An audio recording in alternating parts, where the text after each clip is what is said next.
So this switch actually bends a lot to get it in, and I've tried all sorts of ways to get it in. It looks like what I'm gonna have to do is just press this against the aluminum face, and you can see this switch will bend, and these outer retainers will bend in like that.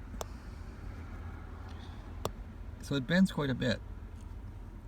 So it's a matter of really just giving this thing a hard push and getting it in there. Let's try that out.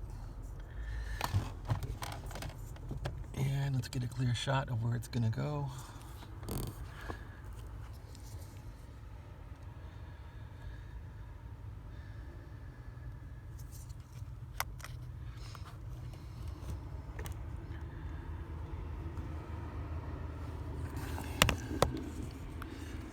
There's the slot right there, finally.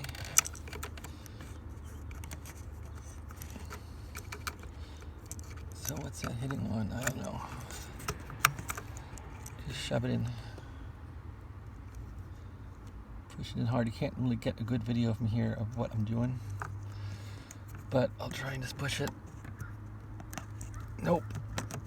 Gonna need two hands once again. Well, thanks for watching this. It's still not in there yet.